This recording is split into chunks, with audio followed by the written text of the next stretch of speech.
राज्यात जनावरांच्या खरेदी विक्रीचा व्यापार करणाऱ्या कुरेशी समाजाने आपला व्यापार बंद केलाय आणि यामुळे जे जनावरांचा बाजार आहे त्या बाजारपेठेमध्ये आता मोठ्या प्रमाणात परिणाम पाहायला मिळतात। या ठिकाणी जर पाहिलं तर अनेक जनावरे पशुपालक या ठिकाणी घेऊन येत आहेत, मात्र या ठिकाणी खरेदी होत नसल्याचं आणि विक्री केली जात नसल्याचं सुद्धा या ठिकाणच्या शेतकऱ्यांचं आणि पशुपालकांचं म्हणणं आहे। माझ्यासोबत काही पशुपालक आहेत। काय सांगाल, तुम्ही कुठून आलात, काय नाव आहे आणि काय तुम्ही जनावर आणले? मी विठ्ठल बाबासाहेब सावंत, मस्सा अंधोरा, कळंब तालुका। आम्ही इथून आता 31-35 किलोमीटर आमचं गाव आहे, तिथून बैल आणलेत विकायला, पण काय बैलाला गिरायकच नाही, व्यापारी नाहीत, काय नाही। असं बाजार बंद पडल्याच्या कारणाने कोण विचारितच नाही बैलांना। गाय होत्या दुधाच्या 2, त्या बी माघारण्याची पाळी आली, स्वस्तात मागतात एकदम, कारण गिरायकच येत नाही। एकतर आलं तर काय एकदम स्वस्तात मागतात, व्यापारी आले येत नाही, ते म्हणतात गाडी अडवतात आमचं, मग गाडी अडवण्याच्या कारणानं मग ती घेतच नाही, ते पाडून मागते ते आणि सांभाळायचं बी अवघड आहे। 10-12 गाय झालेले त्या घरी, मग बाजार बंद पडल्यावर समजाच अवघड आहे ना। बाजार चालू असलं म्हणजे काय बी समजत आहे। बरं, आता पैशाची अडचण असली तरी माणूस गाय विकते, 10-12 गाय येत्या, एखादी विकायची म्हणलं तर, पण ही गायच विकायला गेली।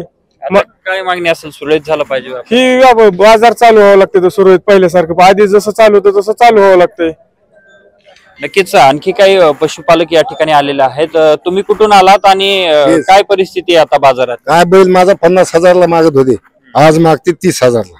हो, आता व्यापारी आले होते का तुमच्याकडे? व्यापारी कशाला आले, काय बाजारच बंद पडला म्हणायचं। आतापर्यंत येत होते 2 बाजार झालं, कुणीच येईना बैलाकडे। तुम्हाला काय अडचण आहे, कशामुळे विकायचं? काय घरचे पैसे देणं घेणं असते, मग त्याच्यामुळे काय आणलं म्या। इतर गिराईक नाहीत का? कसलंच गिराईक नाही, ते काय 50,000चा बैल मागते 30,000ला। म्हणजे भावात सुद्धा आता हो, फरक म्हणजे बैलाला निम्मा फरक पडला, गाड्या धरायला लागली, 3 बैल टाका 2 बैल टाका। हो, मार्केट ढासळून गेलं सगळं।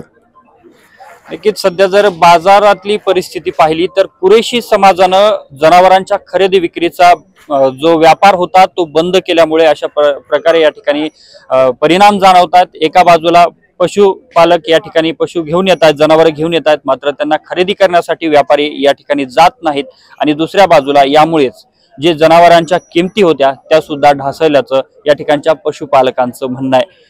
यामुळे आता हे बाजार सुरळीत सुरू झाले पाहिजेत अशा प्रकारची मागणी पशुपालकांकडून होताना पाहायला मिळते। कॅमेरामन विनोदसह मी अशोक काळकुटे, TV9 मराठी, बीड।